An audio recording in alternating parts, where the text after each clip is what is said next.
Like many of you, I'm learning all this new technology. But Sheila and I are going to divide up the topic and hopefully have an opportunity for people to ask questions or make comments to keep things moving. And I'll be trying to share some of the documents we'll be referring to. Rent Guidelines Board was created by the New York City Rent Stabilization Law, which is a state law. And I am looking to share my document here that explains the findings and declaration of emergency of the Rent Guidelines Board. Can people see that? Yes. Okay, so. You can see it. Yeah, so this is it's the first section of the Rent Stabilization Law. It's called the Findings and Declaration of Emergency. And it's section 26-501 of the New York City Administrative Code. But if you read the Findings and Declaration of Emergency, it talks about how action is necessary to prevent unaffordable rents causing perils to health, safety, and welfare, because people cannot afford their rents. Landlords were charging exorbitant rents, which should come as a shock to everybody. And so the legislature and the city council has continued to renew it, has found that there's a housing emergency, and it's been an emergency for decades, but it's gotten worse and worse, as you will hear. But that's the purpose of the Rent Stabilization Law, is to protect the public from unaffordable rents. But as you will hear, that is not what the Rent Guidelines Board has seen its mission as for the decades that it's been in existence. And that is partly because the statute, which is section 510, which creates the Rent Guidelines Board, I hope people can see it, section B that talks about it, says that the Rent Guidelines Board shall establish, let me just back up and say how the Rent Guidelines Board works. They have 9 members appointed by the mayor, 2 of whom are supposed to represent the tenants, and they generally always do an awesome job, including Sheila and her partner, Leah Goodridge, are the 2 tenant representatives. There are 2 landlord representatives, and then 5 people who are supposed to represent the public, but historically they tend to come from a business and finance background and are more concerned with landlords' profits than tenants' affordability. And the reason part of that is in this section B here. It says the Rent Guidelines Board shall establish annually guidelines for rent adjustments, and in determining whether rents shall be adjusted, shall consider, among other things, 1, the economic condition of the residential real estate industry. And then it goes on to say, and everything else. So if you read that quickly and out of context, it seems to say that the business of the Rent Guidelines Board is to guarantee the economic health of the real estate industry. But obviously, since this was created as part of the Rent Stabilization Law, and Section 501 makes clear that the findings and declaration is that it was passed to prevent and deal with an affordability crisis, it's misnomer to think that Section B means that the job of the Rent Guidelines Board is to protect the interests of landlords. But that's what they've done, and they've done far too good a job of it. Because as you'll see, except for a slight blip in the last year, and the data are a year or 2 old because of the way it's reported and because landlords refuse to open their books. But we'll see that after setting a new record profit level 13 years in a row, each year was a new record profit level. Last year it dipped just a little bit to a still extraordinarily high level. So that's sort of the statutory background of what the Rent Guidelines Board is supposed to do, but not what they do. And maybe I'll turn it over now to Sheila to give an insider's view of what's been going on this year and in previous years. Thank you, Kenny. So Kenny gave a quick overview about legally what we have to look at and what reports need to get produced. And so throughout this training, we'll refer back to reports done by the RGB. When we do that, please just note that those are reports that the RGB has to provide to the public and to their members in order for their members to consider parts or all of the information in those reports. So the statute doesn't actually dictate what data or information the board looks at in order to decide what rental adjustments should be. And I want to start, as folks who work in this field, I want to start us by actually framing it as rental adjustments, because it's really important, because it changes the dynamics that we have by just saying that the RGB does rental increases. The RGB does not have to do rental increases like we saw in 2015 and 16 when it actually froze rents. And so I wanted to take some time to actually talk about the process. So the RGB has traditionally met beginning in March of every year. Appointments tend to come out publicly then. They tend to also hold their first hearing late that month every year.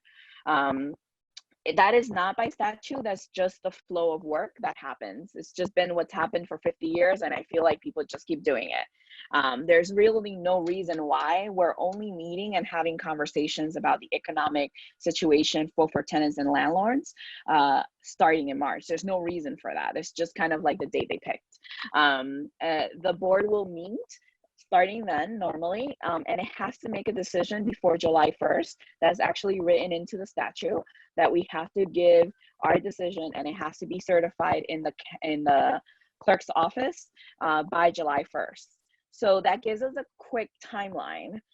In that span from March to June or end of June, the board has to make rental adjustments. That means they have to make a decision on what is going to happen for leases that are being renewed or new leases for all rent stabilized tenants. They also do make decisions on another kind of housing, which I don't know if folks on the call work on, which is our rent stabilized hotels. And there's a whole bunch of different categories of them. Normally they're one room occupancies. Normally those rooms do not have their own bathroom. It's a shared bathroom, kind of like a dormitory, where they have a shared kitchen, often bathroom, and sometimes common area spaces, but everyone has their own separate rooms. Those rooms could look really different and be diverse in sizes, but this board also does decide how much the rental adjustments for those that kind of housing is with our decision. Over the last 9 years, the board has decided that all hotel rents should be frozen. That's what they've decided. And so we know that the legality of that hasn't been challenged.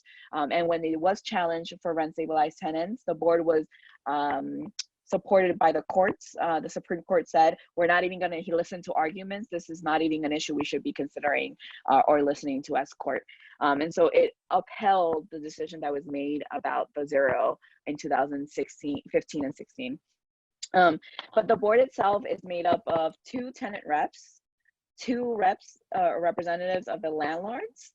Normally the tenant reps come from the tenant movement and are connected to the tenant movement. The landlords in theory also do the same thing, but they're a lot less organized than we are when it comes to this board.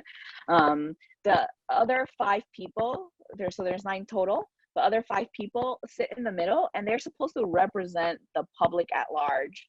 And so they're not supposed to be fighting for tenants or fighting for landlords. They're supposed to be like the sound folks in the room. That we know that when you talk about work or issues in New York City or in this country, there are racial, class, and other dynamics that are at play, specifically here. And so the board has traditionally, and that's changed over the last 6 years that I've been on the board, has actually been really heavily dominated by folks who represent landlord interests, even though they're supposed to be public members. The other thing that we had noticed and have been fighting for to shift is the makeup of the board, who is there, who sits there. And it includes making sure the board's diverse, the backgrounds of the people are diverse. And so this board is actually the most diverse board I've ever been on, as far as the ages of folks, but also the kind of work they do and their backgrounds. I will say that out of when I started organizing in 2011, it felt like, the board was mostly white men who worked for developers or were friendly with landlords in some way. That is really shifted. The folks who are on the board right now do have some kind of social justice, sometimes framework or thinking, or work in a nonprofit doing supporting work that we all collectively do to make the city better. This year, the board did something that it actually has not done for rent stabilized housing, which is segment out what the potential adjustments were going to be this year. And so I don't know if folks noticed, but the preliminary vote happened on May 7th. Geez, it feels like a long time from now, but it happened on May 7th. And on May 7th, they decided to have they got 5 votes for a 0% for a 1-year lease, a 0% for the first year of a 2-year lease, and 1% increase for the second year of that 2-year lease. And so that segmentation has created a lot of opportunity, but also has acknowledged, for me as a tenant representative on the board, that we have had a victory, a significant victory, in that fact that tenants are now virtually getting a rent freeze for the minimum of 1 year, no matter what kind of lease you sign. The board has never done something like this. I think it's responsive to the crisis we're currently in, but also responsive to the fact that we've been talking about one size does not fit all across rent stabilized housing for tenants, but both for landlords. This year, the board is continuing to meet, and the meetings are being held through Zoom. And so the staff and the board members are on Zoom, and then everyone else gets to see it on a YouTube video. There is no interaction during this process this year for anyone to, boo us, to yell at us and tell us that's not right. We're basically just listening to each other. And so that's a significant difference of the process this year. The other things that the board is doing this year that's different is that they are going to host 2 hearings where tenants or folks who want to give testimony, both landlords, advocates, some people, we've had social workers talk about experiences with specific clients because they found it so frustrating what was happening with the board. And so anyone can come and testify. You have to sign up to testify this year ahead of time, which is new. You have to also not only testify, but you have to register with them, and then they will admit you to give your testimony for 2 minutes and then kick you out when the time is over. There is not going to be the engagement that normally we see in these hearings, which is, to me, personally frustrating.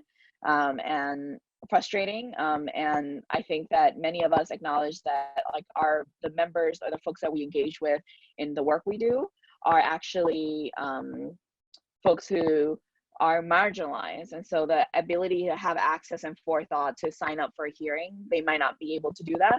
And so it's going to be really key to have advocates this year support and also know this information. So thank you all for joining us, because sharing this will allow more people to participate in this process. The final vote will happen also through Zoom, and people can view it on YouTube.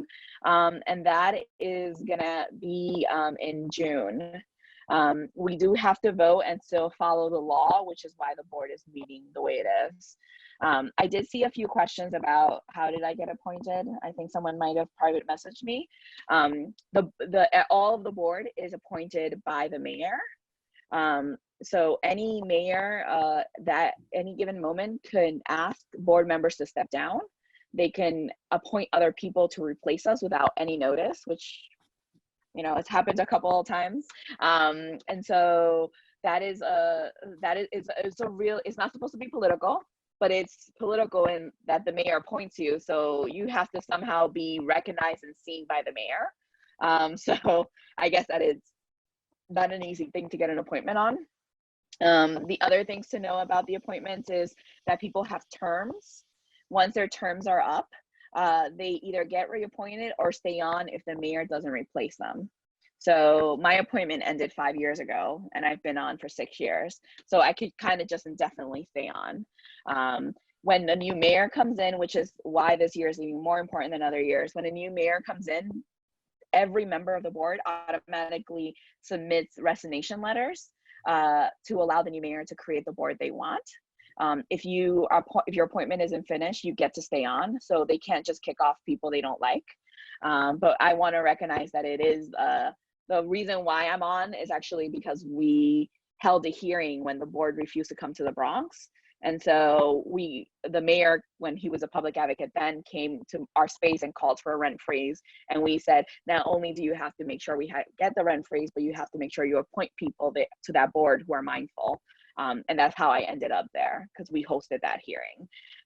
We wanted a member to be on, but it is a really extensive background check where they nitpick the last 25 years of your life. And I'm only 35. So imagine that. I went back to when I was 10 years old, the addresses I lived, political affiliations, family travel, everything you could imagine. Any dirty secret, you have to share it. And so some people don't actually pass a scrutiny of even getting on the board, even if we wanted to get them on.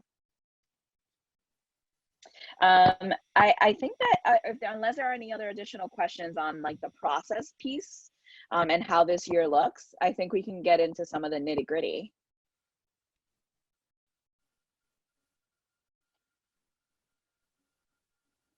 Yes, the rent freeze, these decisions. Oh, this is a good segue maybe to a point that the three facilitators on the room sort of talked about earlier, is that there is a difference. So this is only affecting leases starting or getting renewed on October 1st of 2020.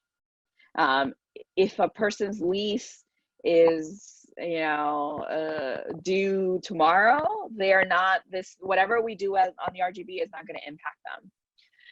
The difference, the thing that I wanted to make sure it's understood is that we are calling for a rent freeze on rent renewals and new leases on rent stabilized tenants.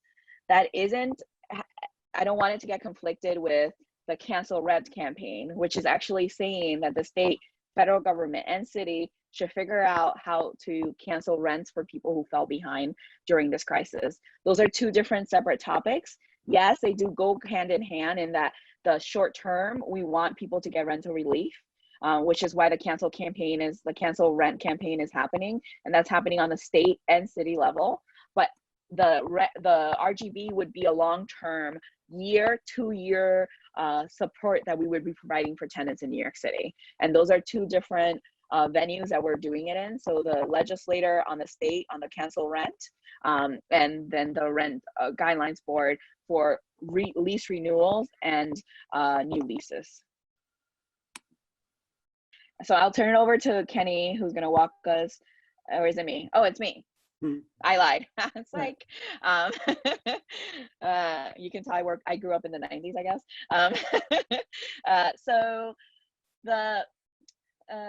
So given all of the process of the board, I think there's a few things that is important to understand.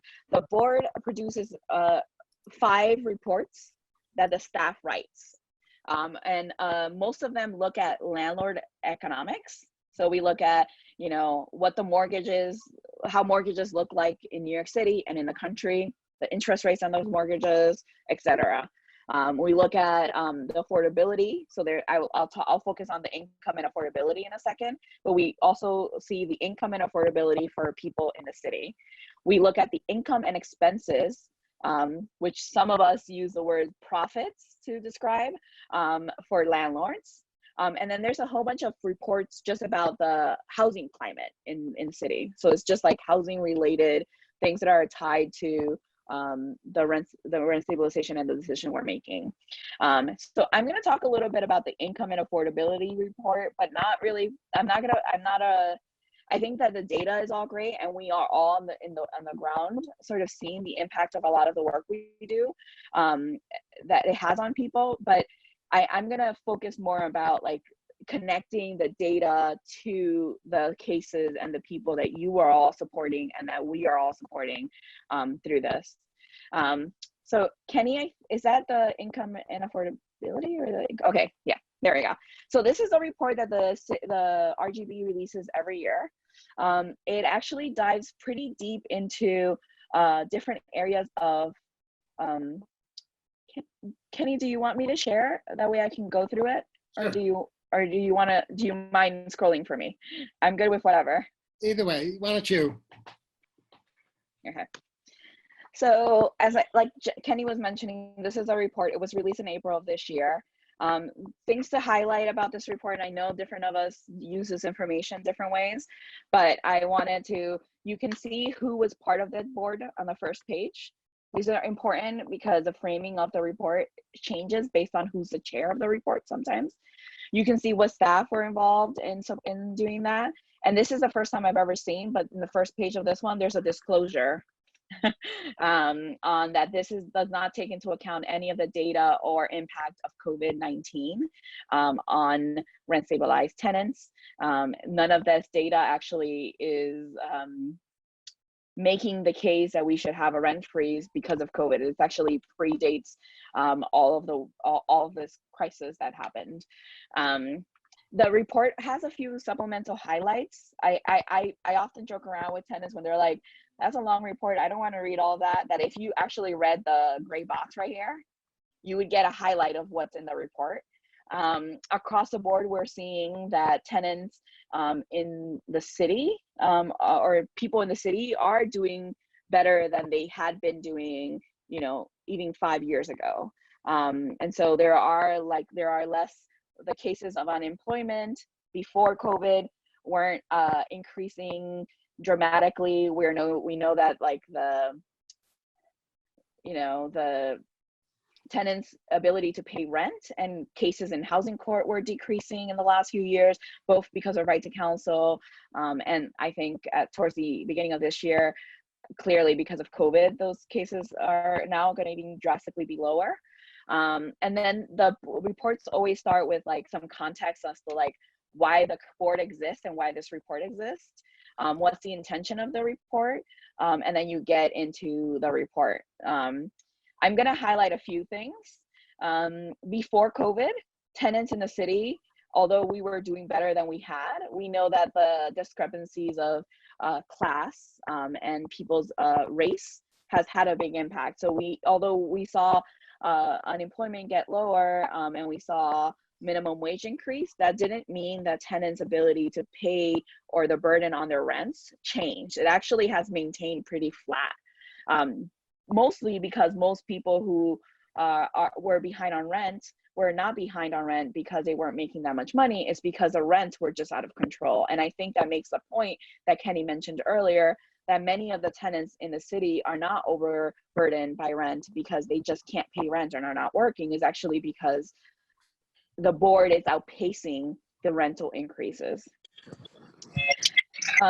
This is a breakdown of, this does include a portion of this year, this demographic on like unemployment claims, but just in New York City alone, we had over 500,000 unemployment claims done at the beginning of this year. This includes the week of March 14, 21, 28, April 4th, 18, and 11th and 19th. All those weeks are included in here. So we're not even seeing the numbers for May here, which I know those numbers are a lot higher now. The board also does a few things with this report where they talk about unemployment compensation this year. I think if you think about the biggest thing that they added this year is this chart right here that talks about unemployment during the pandemic.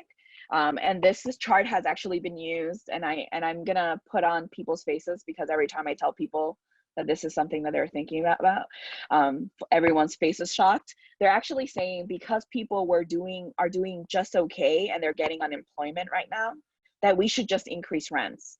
Because if we look at this graph, it says that some people, especially people doing the worst in March, translation, making the least amount of money, they're actually making more money now than they were making before the pandemic. Therefore, we should just increase their rents to encourage all of those people to pay their rent. That's basically the argument that they're making by this chart.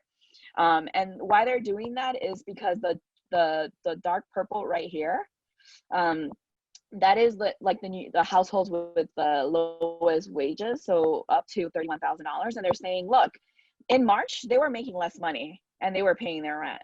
Now they're making more money in the crisis. They should continue to pay their rent. And that's really the argument that some landlord folks are making on this board. And so it's really going to be important for folks to engage on the board, but also just keep that in their back of their minds as we have these conversations.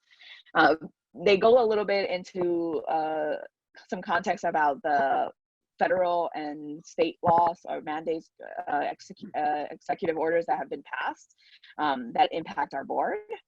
And then this is the gray box. It really does have everything you need to know about the reports. It talks about renter income across the country.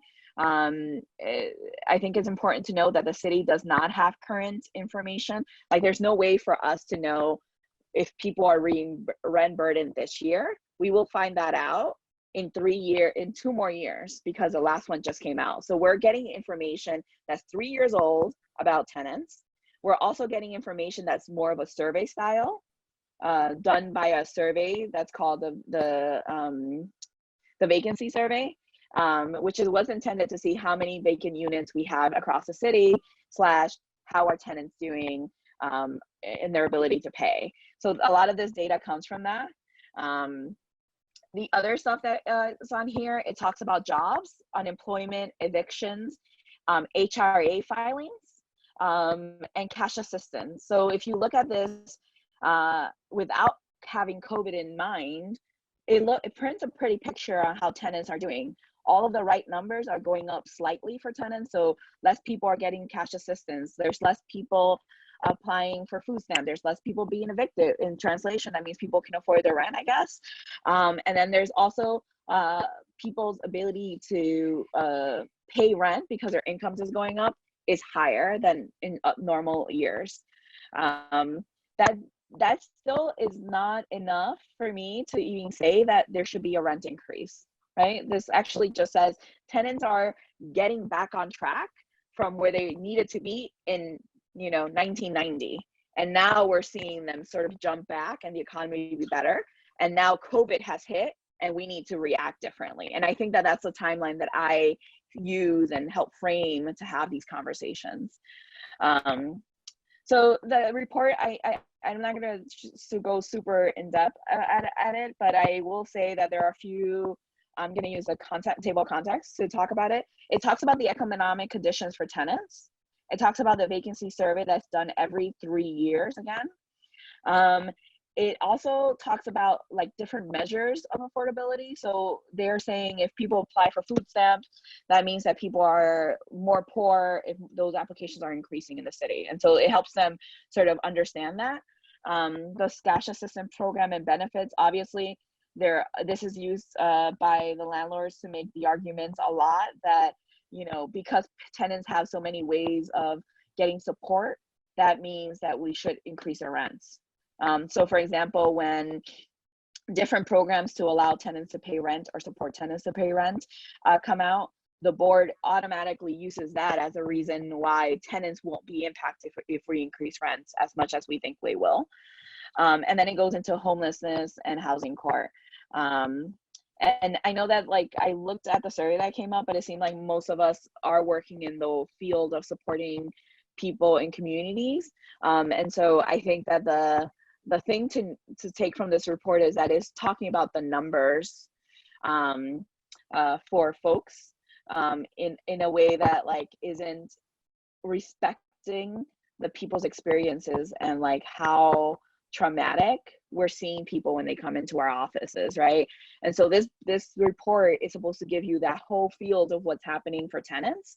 It actually gives you a glimpse at all of the issues tenants face, right? Because if we wanted to be looking at this report as a tool to allow us to make a decision on how tenants are doing, we would have a lot more data in here that included how many of the people who are in shelters are coming from rent stabilized housing, how many of tenants going to housing court are cases that are happening because they're from a rent stabilized building.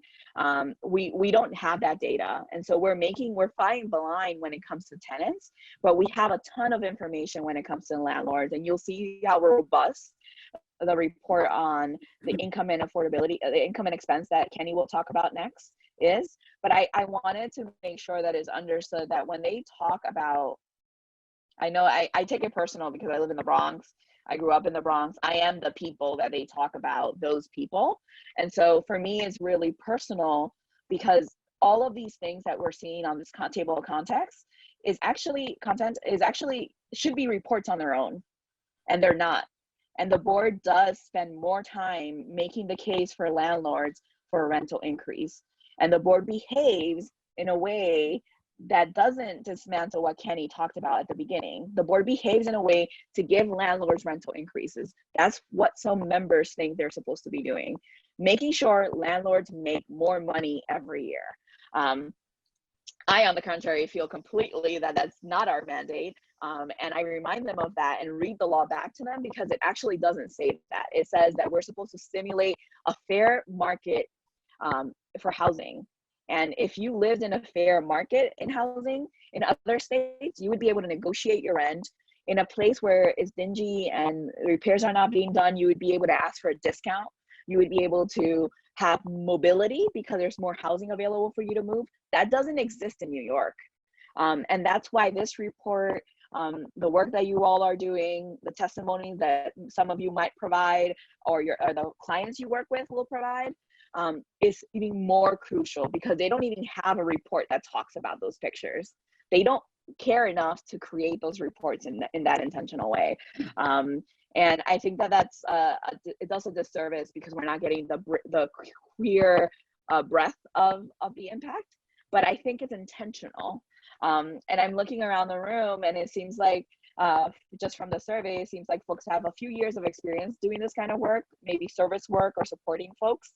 And we know that this falls really clearly along racial, class, and economic lines. And I think that that's one thing to always remember.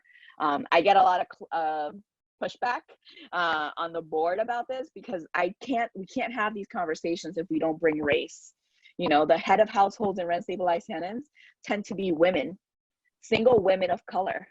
And so the reasons why they don't have the data isn't a mistake, is intentional. And we as a board behave in really racist ways when we engage on like what data we look at. And we have to undo that. And I've been trying for 6 years to undo that. And I think we've made segue, but I think we could do so much more to make sure that, you know, all of the stories from your clients are actually reflected in a report that tells a story about how tenants are doing well. So I'm gonna pause there and actually turn it over to Kenny, who's gonna walk us through the other report that the board uses, which focuses on landlords and their expenses and income. Thank you. Before I do, I just want to make a couple other comments about affordability. I think I've shared the screen. The reports come out, and as Sheila explained, they'll go through all kinds of data, unemployment, all sorts of stuff. And buried on page 17, I hope it's on the screen, the paragraph on the right says, oh, by the way, it's not on. It's not checked yet. On the right-hand side, it says that a majority of tenants cannot afford their rents. Oh, by the way. And you go back to the fact that the reason the rent guidelines board was created was because tenants couldn't afford their rents. The fact that they would bury this on page 17 and not blasting it on the front page really shows how far they've deviated from what they're supposed to be doing. The fact is that Sheila mentioned, you know, we're trying to go back to a situation that was bad enough in 1990. In the last 30 years, and particularly since 1997, when the rent laws were weakened, but all through the Giuliani and 20 years of Giuliani and Bloomberg Rent Guidelines Board, as well as all the ways that rents could raise rents before those loopholes were largely closed last year, rents were inflated to a horrendous level, which is why a majority of tenants can't afford their rents. I'm sounding like Bernie Sanders a little bit, but that's okay. As Sheila said, this is very much race and class based. I can try to share testimony that Oksana Mironova from the Community Service Society presented. Every year, the board has a morning and an afternoon, one for landlords to come and tell their lies not under oath about all the hardship they claim to be facing and won't open their books, and one session with a tenant invited testimony. And the Community Service Society always presents great data taken from government statistics. The US Census Bureau does a survey every 3 years. Their in the process of doing the 2021. I'm sure that's on hold. So the most recent one we have is from 2017, that for low-income communities, low-income households, which are predominantly people of color, people are paying not just more than 30% of their rent, which is the federal hardship level, and the average tenant is now paying 36%. But for low-income communities, it's 60, 70, 80% of income is going to rent, as you all know. And people can't afford necessities. People are rent-starved. And Met Council is part of the Housing Justice Coalition. We started meeting last fall and through the winter and spring. And in February, we decided that our demand this year would be just to roll back the last 2 years' worth of increases. 2 years ago, a majority of tenants couldn't afford their rents. And as we'll hear soon, landlord profits were through the roof after all these years of increases. So we said, let's just undo the last 2 years' increases. People couldn't afford their rents 2 years ago, but let's not make it worse. So that was actually the proposal that Sheila and Leah presented before the board took the vote that they did, was to have a modest rollback in the rents. Adjustment, again, doesn't mean it has to go up. It's not like they decide whether to raise rents or not. They have to decide whether to adjust rents or not. And certainly if they were concerned about affordability, they would look at what's happened in the last 30 years and roll rents back a lot. And now let's talk to about the Rent Guidelines Board income and expense study, which I can share. So last year, is this shared? Yeah, so this was last year's income and expense study. And it says that landlords had set a new record level 13 years in a row. Every year for 13 years, landlord profits rose to a new record level on top of last year's old record level, 13 years in a row. This year, that increase dipped a little bit. So last year, landlords were keeping 41 cents out of every rent dollar. They call it net operating income, and I'll get to that in a minute. It's what they keep after their expenses of operating the building. This year, it decreased to 39.5% of every rent dollar. Again, these figures are 2 or 3 years old because the landlords don't open their books. It's the most recent information we have.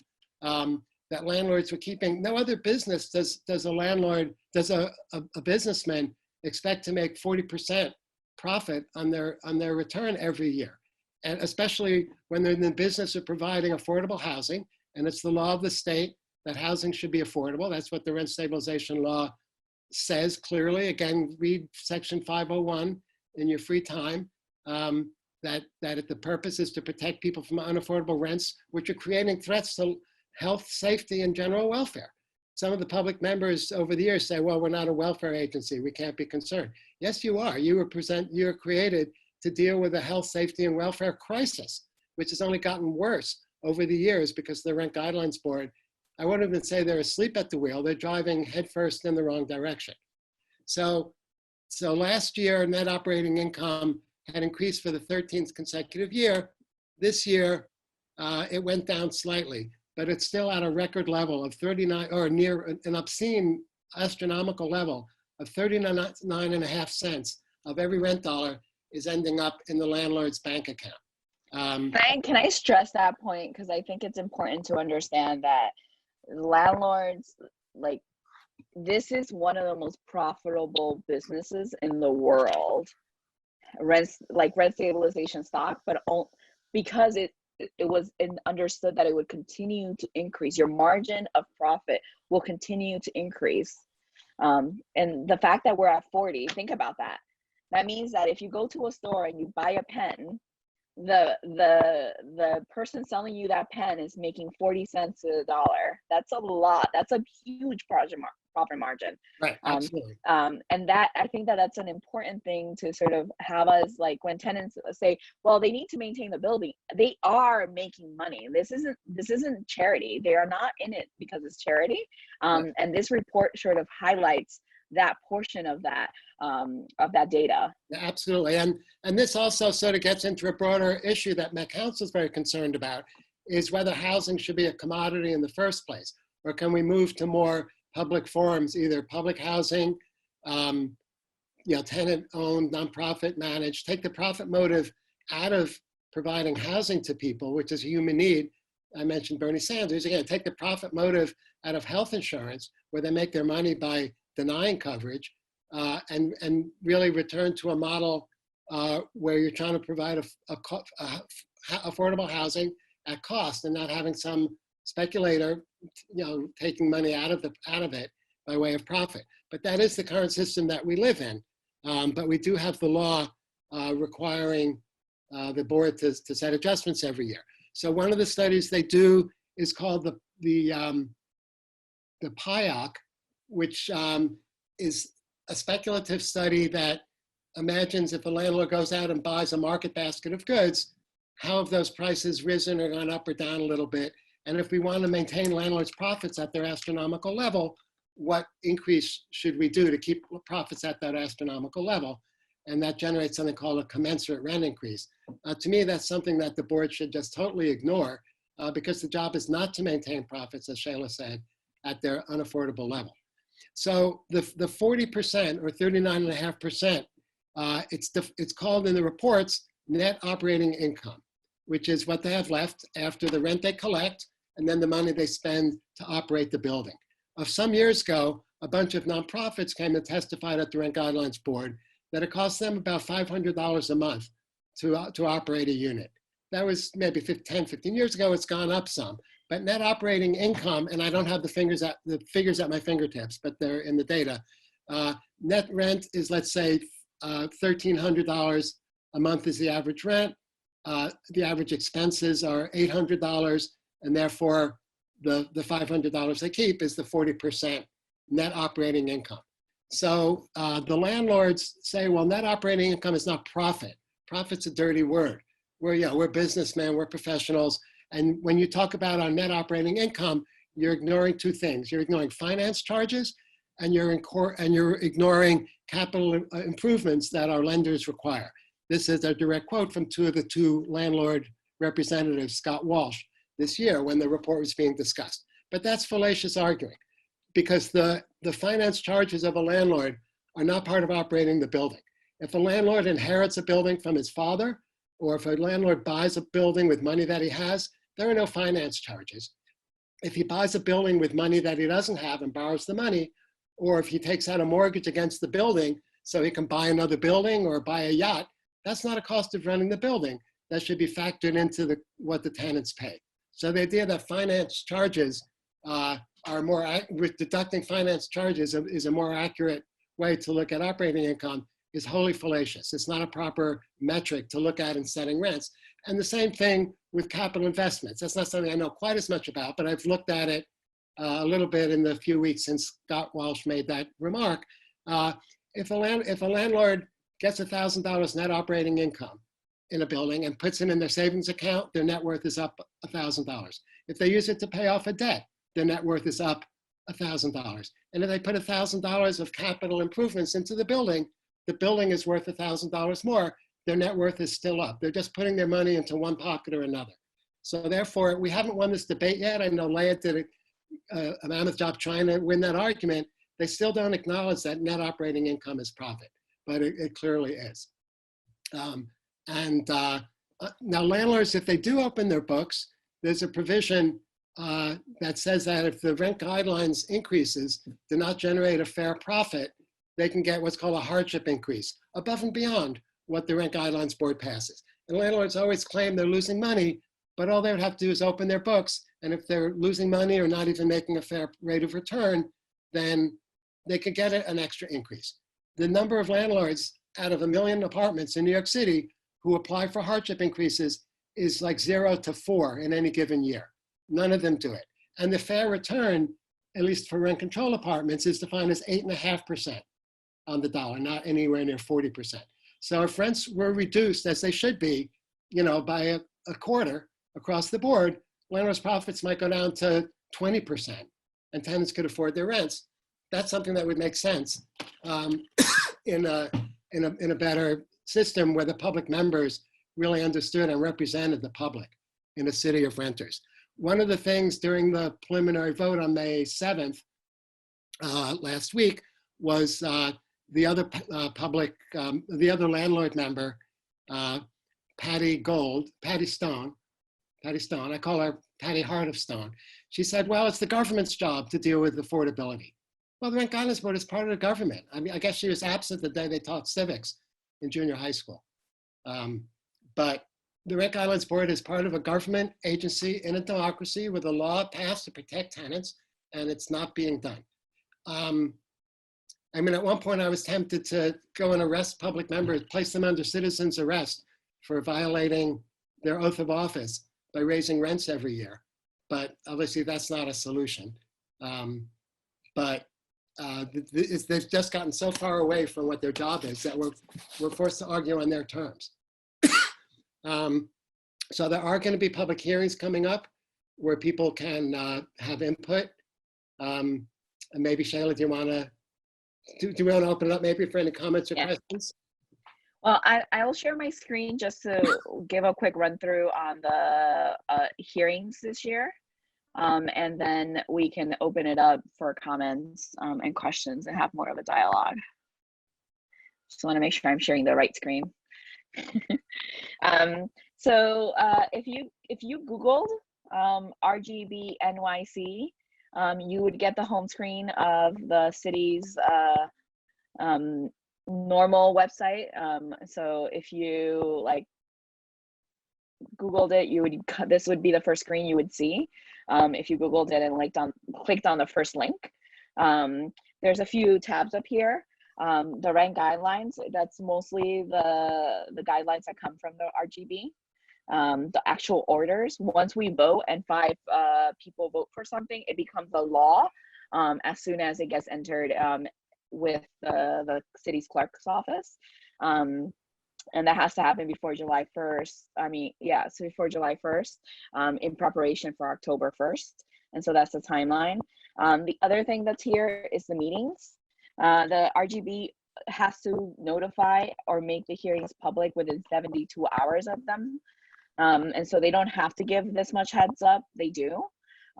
If you clicked on, you see they have all of the schedules for the previous years, and also the meetings that happen in video. You can see all the videos from 2014. It all gets recorded and put on YouTube. So you can see, you can go back to 2014 and hear the framing and the conversations that are happening around data, and like be able to look at the present time as well. The last thing I wanted to talk about, just a schedule, was once you click on this link that says schedule 2020, it puts all of the meetings that have happened, where they're happening, and how to get on them. And the important thing for the upcoming month of June is really that there will be one more report discussion. So we'll have public discussion on how and what people are thinking about as far as process for those hearings, and also the data on the 27th. And then the first hearing where the public can testify, it will actually start on June 10th. That one will be from 4 to 7. And the video, people will be able to watch the video on YouTube. If they want to testify, they have to call and follow the public notice that's right here. So the details for this. This is a thing that I feel like all of you, because of the fields you're in, is important for you to look at. This is the different ways that people can provide their testimonies. They can do it through their website and upload something, either written, video, or audio. They can send an email with text in any language that they are comfortable in, and the board's responsibility is to figure out how to translate that. And I'm a really big advocate of that. And so if there's people who would prefer to write in Spanish, and Mandarin or whatever other languages you might be supporting clients in, they should do that. And my job will be to advocate for them to make sure that gets translated for the board members. Folks can mail stuff to the RGB, but I wouldn't recommend that because the board isn't actively in their offices. They're all working from home. Folks will be able to leave a voicemail at the number that's highlighted on your screen. Again, that's why I'm going through the website, because I think it's important for you all to be able to, access this information yourself. The video, you'll be able to submit video if you click on the link right there, or you could speak on live at the hearing. And the way to do that is by calling the number and registering. You have to call between 9 and 5. or I'm pretty sure it gives you the option to leave a voicemail, but that gets filled up pretty fast. Or you can email the admin person on the RGB staff to tell you what number or what place you are. Things about those hearings that is important to highlight is that people can only testify for 2 minutes. They tend to be really strict about those 2 minutes. If you're testifying in a language that needs to be translated consecutively, which means you say a few sentences and the next person, the interpreter interprets what you said, they get double the time. So people should have equity on their ability to speak in a language that they feel comfortable and get their thoughts in that language, and the interpreter will do their job to translate that information. That will happen in Spanish for both the hearings as of now. I just want to add very quickly, it really helps to, 2 minutes can go by really quickly. So what I do every year is I write it out, I practice it, I time it, I edit it so that I can speak slowly enough to be understood, but make all the points I want to make. So it's really a good idea. Otherwise, you'll just be getting started and they'll say, sorry, your time's up.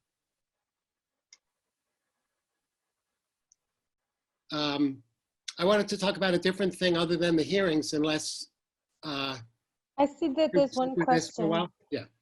It says, can you email a testimony? Yes.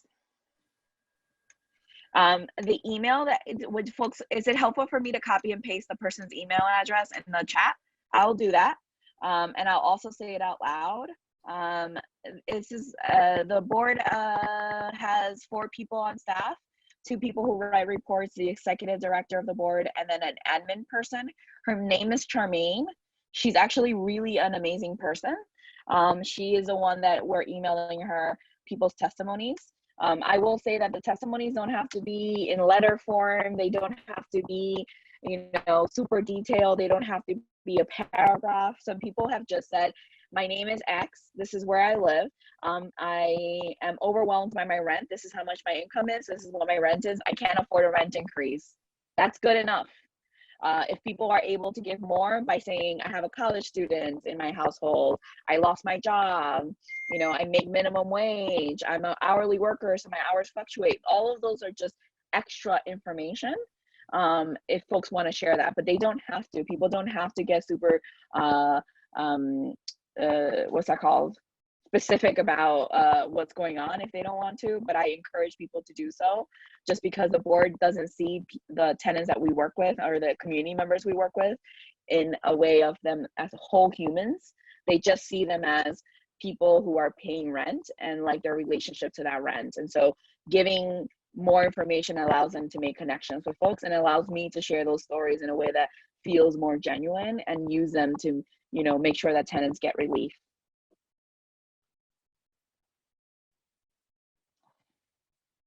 So I just pasted the email of Charmaine so that folks can send emails to her if they want to. There were a few other questions. I don't know if we want to go back, but there isn't any data on arrears right now that I know of. There isn't any, if you get evicted in housing court, there isn't any way of seeing why you got evicted. That isn't tracked. They're also not tracking if that eviction was as a result of housing court cases when you go into the homeless shelter. I know now there's more tracking happening, but we still don't have data that we can use to do that. HRA does post whether cash assistance applications are going up, but they don't give us many granular data for us to make a decision on whether tenants are okay or we're seeing a harsher impact on what's going on economically on tenants. One point I wanted to make related to that is that it's not clear when housing courts are going to reopen, but there's a lot of attention being paid to what they're going to look like when they reopen. And a lot of us are determined that it not return to business as usual. And that's something Housing Court Answers is very much in the middle of those discussions. Housing Court was created in the early 70s, mostly for code enforcement, to get violations fixed. And they stuck in evictions, but it's become a rent collection agency and an eviction mill, and code enforcement is completely ignored. A lot of people are focusing on housing court that never were before, and possibly we'll be able to get more data going forward. Talk to people while they're online, looking at the records and being able to make that case. But it's certainly clearly known that a lot, maybe half of the people who were homeless over the years were evicted because they couldn't afford their rents. So there's a few ways to engage in this conversation so that we can have some dialogues on questions or things that have come up. One of them is the moratorium that folks like Kenny alluded to. There is an eviction moratorium currently in place up to June 20th. The governor and everybody sort of talking about that the eviction moratorium was extended into the summer. Our interpretation of it actually doesn't give the same protections that tenants would have had before the 20th, after the 20th. And so that it seems vaguer. And I think that the housing courts are behaving in a way that they understand that they might have to do more after the 20th and are ramping up in that way. So it's important for, the work that Housing Court Answers and all of us are doing to advocate around housing court. The other thing I was gonna say is that folks can post their questions on the chat, or if you raise your hand, we can unmute you. So there are a few ways to engage. We really do want this to be a conversation because I think there are so many intricacies of the laws that are happening specific to specific clients. And if those are issues or ideas or questions you have, to bring them up and for us to brainstorm and see if there's an answer in the group, or if is there something that we haven't thought about, right? Is there something I'm not seeing that you are seeing that I should be advocating and supporting so that we can learn from each other? So I'll open it up to the group. Yeah, and I just want to encourage people who can to put your video on. It's much more personal if we can see you. There was a song when I was young, everyone's beautiful in their own way. And the people I can see, we're all beautiful in our own way. So don't be shy. Please put your video on if you're comfortable doing that.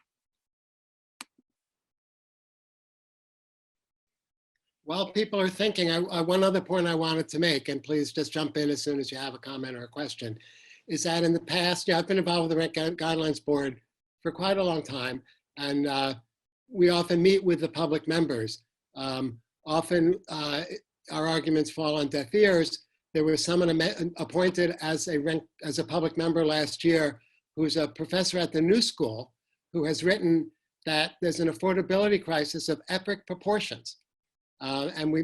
Because he's going by the national statistic, which isn't as bad as New York City, as far as how many people are above the federal hardship level. Nationally, it was like almost half, and in New York City, it's well over half of people are already above the hardship level of rent. So we met with him, we made all the arguments that I've laid out for you today, and in the preliminary vote last May, he didn't even vote to consider freezing rents at their current unaffordable level as within the range of what they might do. Rents had to go up. And this is a public member who should know better. There's a new public member who also has a really good background. Christian Gonzalez Rivera, I think his name is. Did I get his last name right? Who also from his participation really seems open. And some of the public members, it takes a couple of years to bring them around. And we did have some success years ago with some of the public members. So there will be opportunities, maybe not this year, but this is an ongoing process, or maybe even this year, to set up some meetings with the public members to really get them to see things the way we see them. Also, all of you have the option of unmuting yourself to be able to jump in and ask a question verbally. I didn't say that as an option, so please feel free to interrupt us at any moment to speak. I think that, oh, did I hear someone? I feel like I hear someone. I can't tell who it is. The other thing to just note is that Kenny brought up the public members and their engagement, is that I've been on the board for 6 years. I'm the longest serving person, along with one public member who has been on the board for 6 years. And I still struggle to look through all the data. And I've met with bankers to walk me through the banking side. And I've been doing this for 6 years, and it's still a lot of information. And so we do have public members who go on the board and have a very specific, narrow idea of like some kind of service work, and they're put on the board, but they don't actually understand the breadth of all of the challenges that people are facing and communities are facing. And so the only opportunities or the only spaces that they do have to hear from tenants or for people or advocates in general is actually at the hearings or through the testimonies. You know, I know it sounds awful, but I think I'm being real. I'm from the Bronx, and it feels like I can't not say this, because I think it's like an important part of the conversation, that a lot of the board members see the people who are coming to testify as, you know, the other, in a way that, like, I don't think I understood before being on this board on how racist and classist it is. And I think it's important for us to recognize that without the advocacy work that you all are doing, without people giving testimony, and without us engaging in this process, they would just make decisions to impact millions of people without ever caring about the impact of, like, the person, the individual itself. And I think that's I got some weird feedback. I think that's an important point, because the work that you all are doing and the work that tenants are doing when they come to these hearings and testifying is essential, because they will never see a person of color tell them, don't increase my rent. Like, they don't have that dialogue. I mean, they might see us on the train, you know, they might see a poor person who is homeless on the train, but that's like the extent of some of their interactions with people, common people, people on the ground, and the people who are struggling in the city. Absolutely, and that's really important to remember. And a lot of the public members' confusion is that they are taught from day one on the job that their job is to protect landlord profits. They don't see where they fit in, you know, what their job properly is. So it takes a lot of effort to try to convince them otherwise. And that's where the public testimony is so important. Okay. Hello, my name is Anna Fisher. I am a community representative for Councilmember Inez Barron from East New York, and I'm the housing person there. And a lot of the challenges that I'm getting from some of the tenants and in the district is the harassment. They're getting harassed. It's crazy. I have one particular constituent who the landlord had brought on her a criminal charge to have her and has an order of protection on her not to access her apartment. Now she has 2 children, an 18-year-old and an 11-year-old.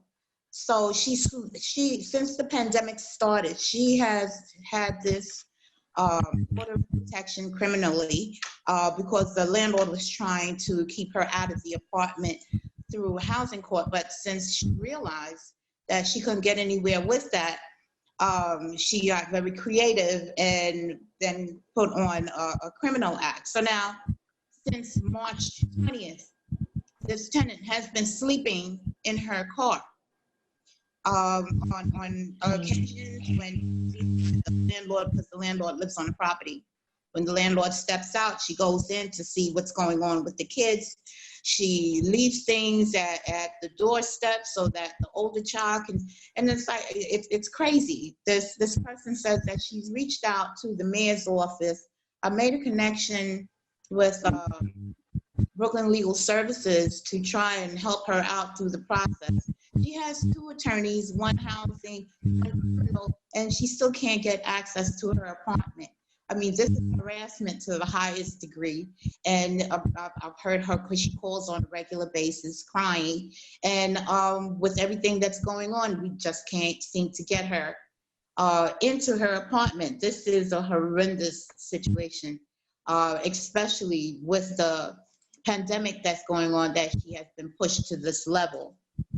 I believe most landlords are becoming very creative during this time to really, with this harassment, is really going crazy. So when this moratorium is over, I think most of the issues, not really, well, most of them will be on back rent and how landlords are going to be getting their rent.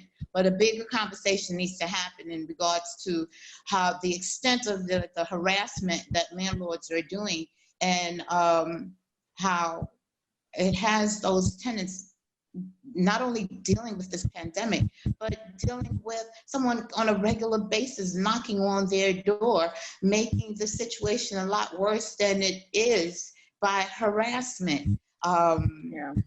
Yeah. Yeah. It's something I that's mean, not thank fair. you. Thank you so much for highlighting that stuff. I mean, I think that you brought up a few really important key points. And I'm gonna reframe them and then also talk about why what you brought up is so important. One, you talked about harassment.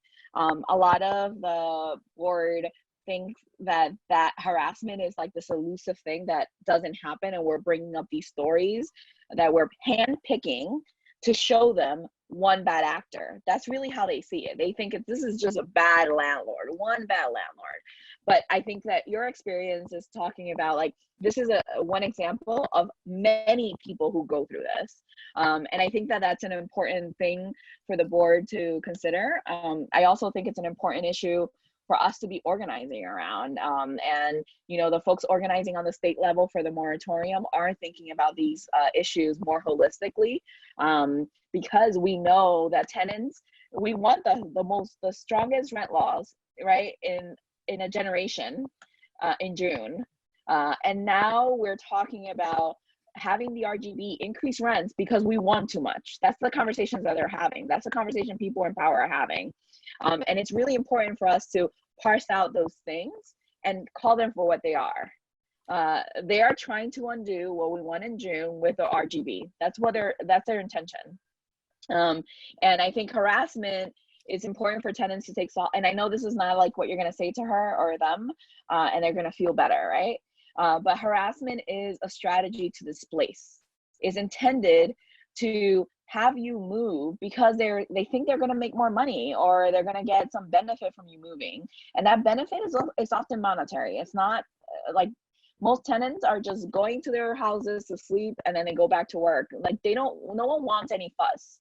And I think that it's important for folks to be seeking help, but also organizing around it and highlighting those stories through the RGB and other engagement that I'm sure that you've offered to these people. And I think that that's an important point because we often talk about rents as if there aren't other things attached to them. So when tenants fall behind on rent, normally, in my experience, it's because they're not getting repairs. It's because they are being harassed. It's because they don't understand why there was an increase in their rent, so they just all of a sudden stop paying rent because they're confused. It's not because they don't want to pay. And you know, and most tenants are signing, you know, 2-year leases because they want security. And rent stabilized tenants specifically have a lot more security than other people in the city. And it's important to, like, at a minimum, make sure that tenants understand that connection that they have to millions of other people in the city. Because that, once we do that as a city, and this is my organizer hat, we are gonna have a class of tenants fighting for what is right as a whole, because they can no longer be seeing themselves as individuals. And I think that that's the framework and the changes we're hoping to make, for me specifically being on the board, to be able to say to this constituent, you are not alone in this. There are millions of people, and this is how you can fight back. And for that fight to feel good and feel genuine and feel like it's being heard. And I think that that's like we strengthened the harassment laws recently. And you're still seeing that. And so it says something that in addition to supporting people and giving them these spaces, we need to be fighting back and creating an alternative way of how we behave. And this pandemic has allowed us to think about housing court in that way. But you're bringing up a point that I think is important, that there are other ways that tenants are currently being impacted, like harassment through owners, that we need to address, because it's not just because of the pandemic. This will continue after, and they're going to get smarter and a lot more creative on what that harassment is going to look like, because now we have a little bit more protections, and we haven't seen the end of it. Yeah, I want to add a couple of quick comments to that, which I agree with. One is that the changes in the rent law we made last year were very, very significant. It used to be pretty easy for a landlord, if they could get rid of a rent stabilized tenant by harassing them out or giving them a small buyout, could raise those rents drastically. But most of those loopholes has been closed, so the landlord's incentive to harass people out, in most cases, has disappeared. But it still happens, and the story that Ms. Fisher described is really egregious, and we do hear some cases like that. But for the most part, the incentive to kick people out has been eliminated by the Housing Stability and Tenant Protection Act of 2019. Another point I wanted to add on to what Sheila said about the public members of the board thinks it's their job to take away what tenants want in Albany at the back door. Similarly, some of the financial data that Sheila talked about at the beginning, how tenants in some ways are doing a little better in terms of their income.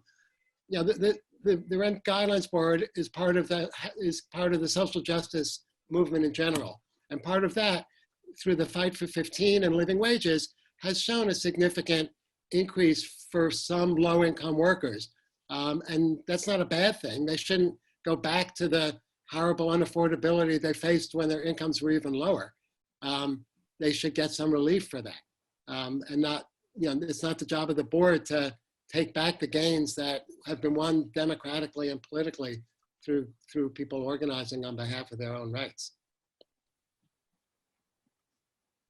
And one other point I wanted to make, you know, back to the public members, they're drowned with this sea of information, these lengthy reports. And, you know, I've talked to some of them and they're really conscientious. They're trying to figure it out. But there's really only two numbers they should be told. A majority of tenants can't afford their rent and profits are 40 cents on the dollar. What more do you need to know? Lower the damn rents, as Bernie would say. Or as Sheila would say, without the cool, raspy voice of Bernie Sanders. So we would like to hear from some of you all. I had a question. Hi, Sheila. Hi, my name is Shelley. Shelley. I work as a paralegal at the in the Tenants' Rights Unit at the New York Legal Assistance Group. And my question was actually about the public members of the board. What goes into appointing them? How are they appointed? What accountability is there to make sure that they represent the public actually? And sort of related to that is, you were talking earlier about kind of both the inundation of knowledge and the loss of knowledge that happens because people come in and they might not stay, for example, for as long as you have. So I guess it's a two-part question, which is one, the question of accountability for the selection of the public members. And the second one is how to make sure that all the members are actually properly informed when, as you said, like there is a knowledge retention issue and there's also a bias issue because these people don't have a lot of personal experience with the tenants. So maybe Sheila can comment on that. I shared the screen, the statute, which defines the Rent Guidelines Board members and their backgrounds. And there are movements to amend that statute to have people have the right kind of background to do that job. But Sheila, do you want to comment on? I'm unmuting myself. So yeah, I think it's important to recognize that the board, although its intention is to have people who are knowledgeable on the issue, it actually allows for a little bit of ambiguity about what those issues are. And so when I got on the board 6 years ago, I was an arts and crafts teacher before I worked at CASA. So I don't have a housing background, but they understood because I live in a household that my parents own their home, because I worked with people who were, most of my students were in shelters or were in group homes, that I had insight of housing that other people wouldn't. So if they were able to finagle some of the definition to include someone like me, they do the same for the public members. It's defined a little bit about like you have to have knowledge of finance. You know, there's someone on the board right now who works at a nonprofit supporting folks to get first-time home buyer loans, to own their first home. We've had bankers on the board, folks who worked at banks doing community service work, but they still work at a bank. And those folks were seen as neutral public members, even though that bank held mortgages for multi-unit rent stabilized housing, right? So the housing that we are making a decision on. So there is some, for me, some implicit bias in that process, right? Because like you're going to benefit, your bank is going to benefit, therefore your job is going to benefit from you making a decision here, right? We've had folks that worked at like a nonprofits or sort of neutral organizations that do research. And so researchers can go on. There's, in the past, we had a judge, the former chair was a judge in civil court. We've had attorneys who represent tenants, like landlord attorneys. That's mostly who have represented tenants on the board, have been attorneys. I'm not an attorney. I didn't graduate college, to be honest. So, you know, I'm like, I break the mold of like the normal people who represent tenants on this board. The other kinds of grouping is academics. So Kenny mentioned this, but we have a few members who are actually professors in academic institutions surrounding or related to housing. And those are the folks who have sat on the board. I think I'm gonna highlight a few things that, to your question, the board is solely appointed by the mayor. We serve at the mayor's pleasure. So if the mayor doesn't like something you did, he could just remove you the next year. There's no accountability on what information we use to make the decisions that we make, right? So I look at a lot of data because I have to be able to make an argument. They say, there's a saying that I heard a few years ago that said something like, the left or liberals always think because they have the data and the logic on their side, they're going to win an argument when the argument is not relying on data or logic. Like, I think that that's really how the board sort of behaves, because there is no accountability on how I vote and what data I use to do that vote. And that difference, that actually makes a difference on years when we don't have a mayor that's friendly to tenants. Because right now we have people who are trying to do the right thing, whatever that means. But in other years, we have people who will completely refuse to meet with tenants. They will completely refuse to engage with any tenant advocates, listen to the tenant side. And they, by law, the statute doesn't say they have to. It just says they have to use the information to make a decision that they think makes sense. And that's really vague, and there is no accountability. And I personally feel a sense of morality on this issue, but I know that I'm probably one of two on the board who feels that sense of like, what I do will impact 2.5 million people in the city. Most of them are like, they're gonna be fine, it's only 1%. You know, that's how they talk about it. I want to add, sorry, were you done? Yeah. Yeah, I want to add that to emphasize what Sheila said about the key role of the mayor and City Hall in this process. Not only do they pick the members, but if I'm not mistaken, I think members of the chair serves at the pleasure of the mayor, could be fired at any time. The other people have terms, and very often the terms expire and they could be fired at any time. But I think the people whose terms have not expired, including the people who were just appointed this year, they have a 4-year term. They cannot be fired except for misconduct.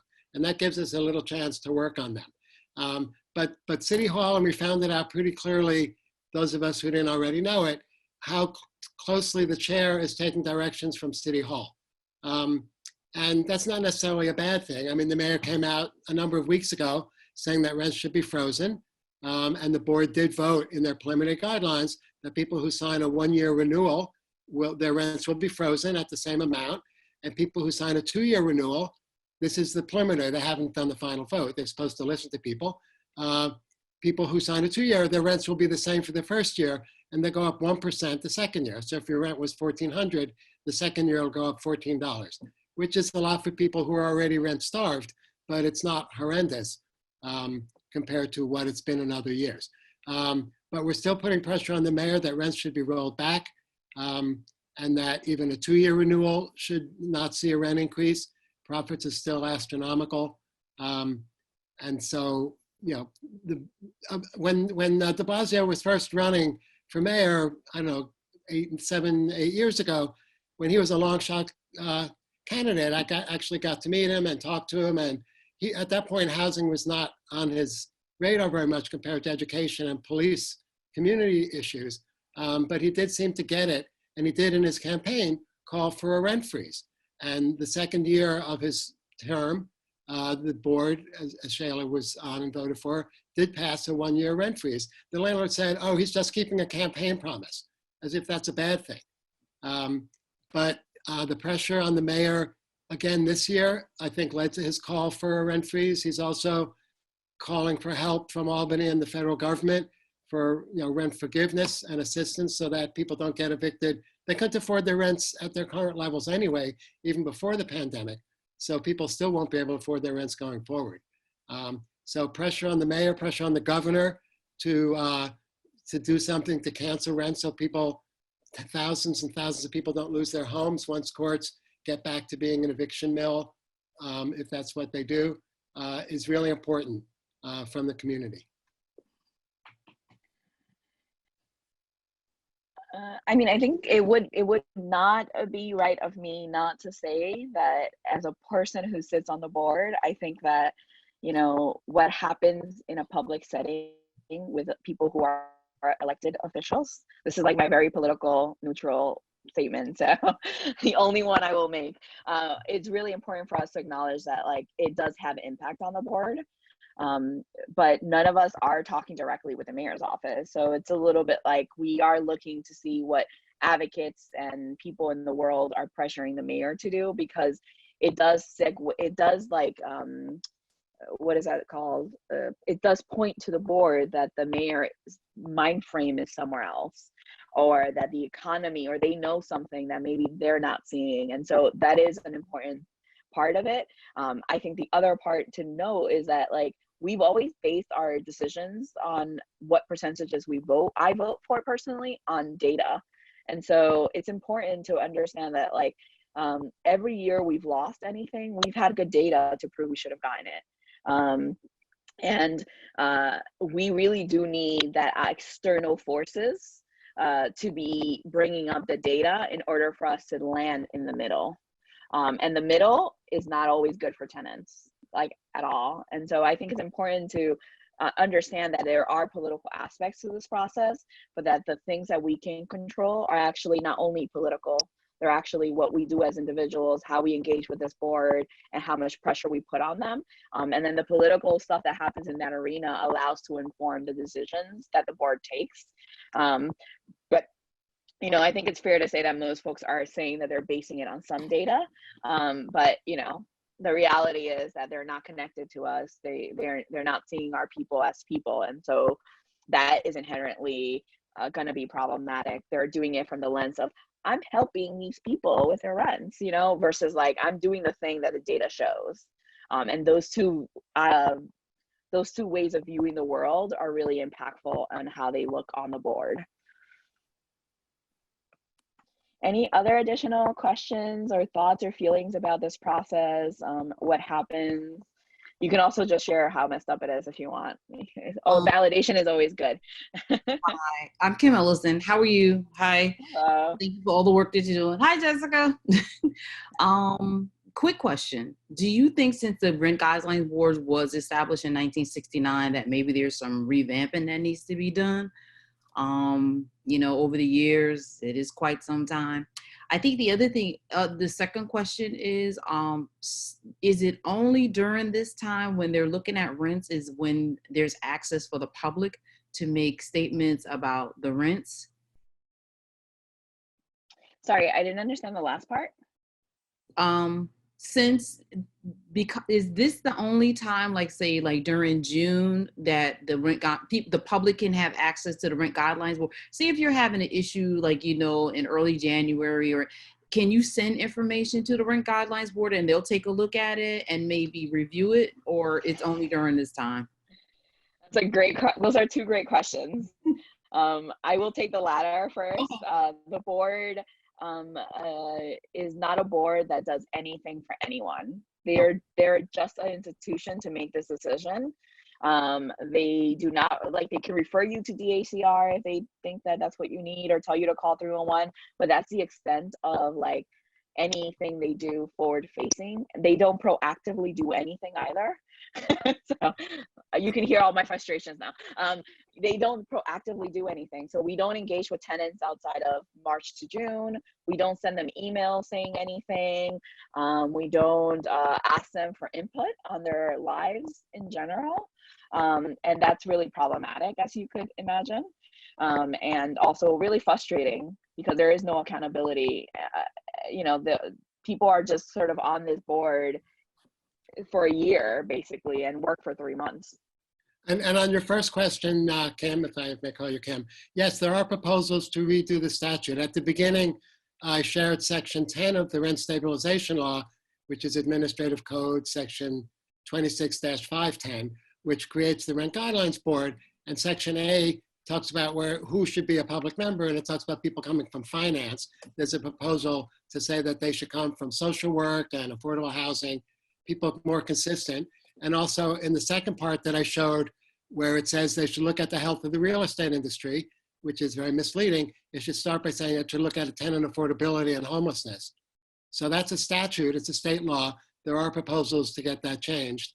If it doesn't happen this year, it'll happen next year. Thank you. Thank you. Of course. Any other questions or thoughts or? How many people have ever testified at the Rent Guidelines Board in the past? Huh. It's kind of interesting and fun. So, I mean, I'm thinking of the old days when it was in person, but it's still a chance to be heard. It's a very imperfect democracy that's very hanging by a very slender thread these days, but it is an opportunity to influence the government that's been created to protect you and the people we all work with and for. I think the other thing to just note about the hearings this year is that you will get an assignment number. So you'll be able to project about what time you're going to testify, which is different than other years because there are time slots. And so if you do sign up to testify, it wouldn't be like you would have to sit like normally right now, like in normal times when we're in person. The hearing, when you come in, you sign up to testify, or you can sign up ahead of time and then you have to wait for your turn. So you could come in at 6 and have to wait to testify until 9 o'clock at night because there's just that many people testifying. This year, that process is going to be a little bit more linear and easier. So you'll know around what time you're testifying. So I would encourage, it doesn't seem like many of us have testified, that like if you do have the opportunity to do that, it's a 2-minute testimony. You can send us written, but I think there is an impactful thing about being able to, announcedly share a client story and say, this isn't okay. We can't continue to increase rents on these folks. And that's like a 2-minute story that you're sharing. And that like puts, one more check mark on our side of our ability to advocate. So if you are open to doing that this year and want support or thoughts on like how to do that, please reach out to me. I'll share my email and my phone, which is now my cell phone.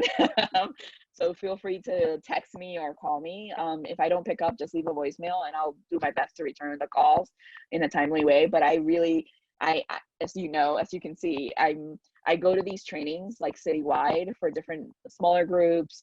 I can do one-to-one support for folks. I'm open to get as many people as possible engaged in the process because I know that the long-term impact for many of us is devastating, and I want to make sure that like we get in as many people as possible involved. So in the chat, I'm gonna put my email and my cell phone number.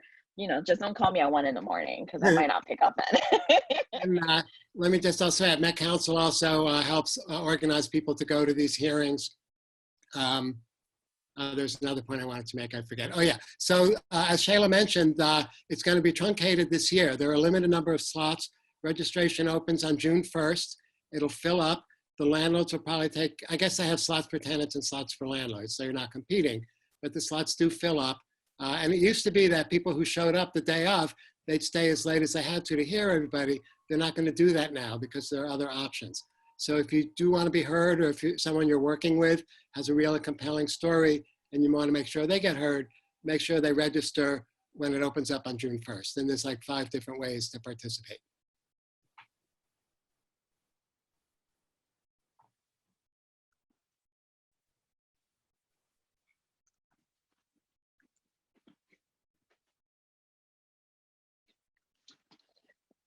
Are there any other questions, thoughts? One thought I just wanted to throw out there, it's just kind of a little bit random, but obviously in terms of the finances and the numbers, both for tenants and landlords, the impact of the COVID pandemic and the economic shutdown will make huge changes. And people are saying, well, therefore we should throw out all the numbers and just give landlords a big increase and hope it trickles down to better housing. But that's another fallacious argument because the board is always adjusting for last year.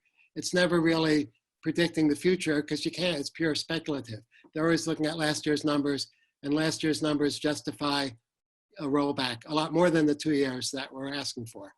And COVID, obviously, if the purpose of the law is to protect tenants' affordability, that's another reason not to raise rents as a result of this crisis.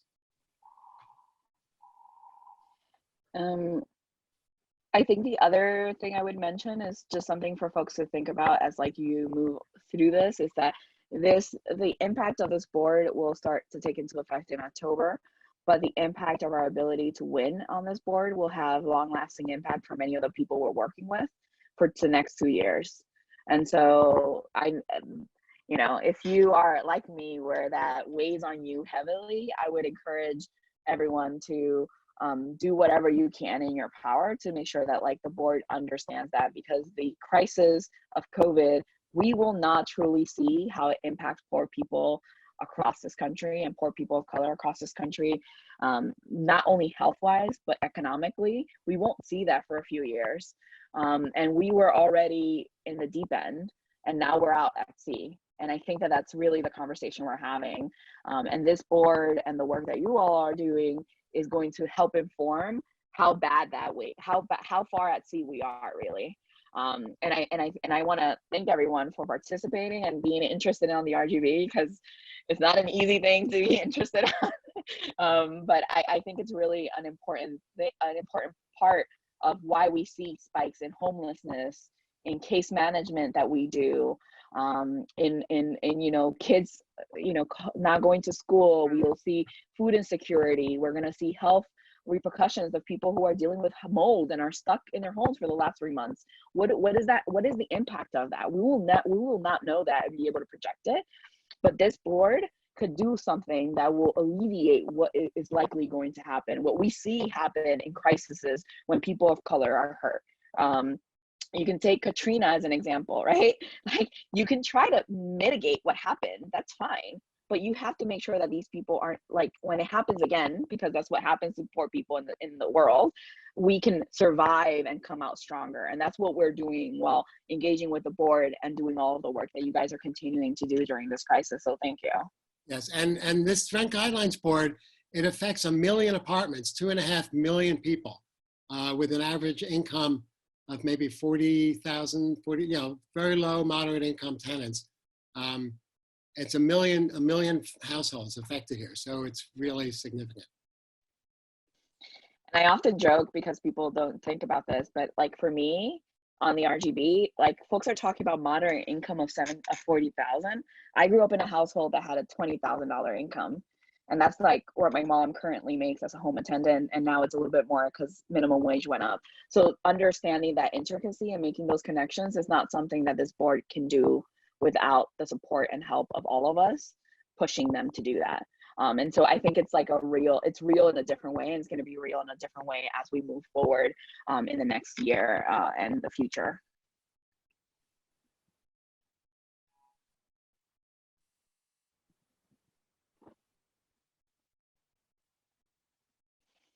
Can I get a thumbs up from anybody that's rent stabilized tenant? Anybody? Yeah. Oh, there's some thumbs. So it affects us too. And also a lot of people might be rent stabilized and not know it. A lot of apartments that are renting from what they call fair market rents, which is a oxymoron in the first place, or free market. Those were illegally deregulated by landlords taking illegal increases. And part of the law that got passed last year gives the courts the ability to go back to the beginning of time to find an illegal increase 20 years ago that led to your rent being at an unaffordable level now. People can challenge that. So I think that there are tens of thousands of people living in these apartments who, if they get a rent history and get the information they need, either an advocate or lawyer to work with them, or just do it themselves once they have the basic information, can actually be rent stabilized if they're not, if they're not currently rent stabilized. So if you don't know if you're rent stabilized or not, or if you don't know if you might be being overcharged or not, a little bit earlier, I put the link to request the rent history from DHCR in the chat. And if you do that now, and then you join us in 2 weeks, we can look at it together. So please think about doing that and challenge it if you're being overcharged. Is there any more questions? There's a comment about G51 and 421A tax exemptions. Somebody want to talk about that? Yeah. So Bob Tilley pointed out that a lot of landlords are not treating their tenants as rent stabilized when they should. There are 2 tax subsidies that landlords can take. They don't have to, and gives them huge tax benefits. And in exchange, they're supposed to treat their tenants as rent stabilized. A lot of landlords want to have their cake and eat it too. And increasingly, more and more people are challenging that. There are places to look, something called Who Owns What, and other web-based places to look up and find out without too much trouble if your building is getting one of these subsidies and if you should be rent stabilized. Not only would your rent go down, but the landlord could owe you, tens of thousands of dollars in overcharges. So that's another point to know for people who are out there working with tenants. I would say one really successful story of this being like you all, like folks on the ground supporting some of the bigger macro work was that we, as CASA, we work in buildings organizing tenant associations.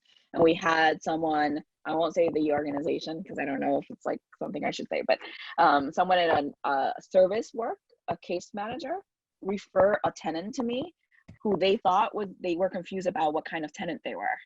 And we figured out that the building of 100 units was actually in 421A. The landlord never told tenants they were rent stabilized. And so no one had rent stabilized leases. Increases were happening rampantly. And we were able to not only make all those units, 100 units, rent stabilized again, but we were able to also get trouble damages for tenants. So some tenants got like $100,000 of back rent because they were overcharged for so many years and decades. And so it's really important for us to understand that, like, even though you might think, oh, I can tell people that their rent shouldn't go up if they're rent stabilized, if you are seeing things that sound different or weird, to reach out to folks and others, because we might be able to take the extra step, not to just support that one client, but to potentially get relief for hundreds of people at once. And that only happens if we're looking out for certain things. And Jessica mentioned overcharges. Like if you see spikes in rents and tenants don't understand why, look into it or have someone support you to look into it. If you're seeing tenants talk about not having peace and safety in their homes, that could be a form of harassment, right? We can make those claims, but we wouldn't be able to take that step if tenants don't know to jump over that hurdle. And it's really important for us to be communicating.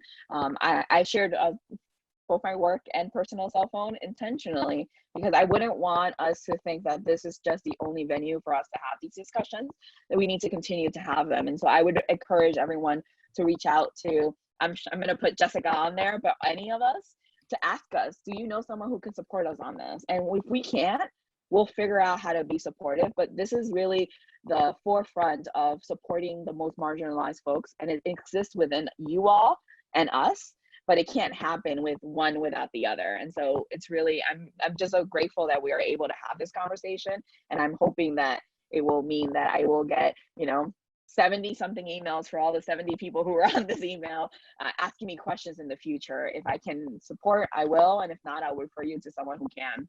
Yeah. So if there's no more questions, thank you so much, Sheila and Kenny, for this training.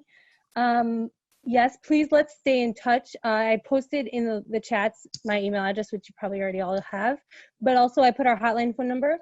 So if you have questions about what we talked about today, or just more broadly about housing court or tenants' rights, you can call our hotline at 212-962-4795. We're open Monday to Friday, 9 to 5, to explain, help people understand like the rent history, help people understand how to get the rent history, and getting people in touch with lawyers like Kenny and organizers like Sheila. So please call us, please stay connected, and please join us next time. And again, thank you so much, Sheila and Kenny, for this great training. Thank you all. Everyone, happy Friday. Happy Friday.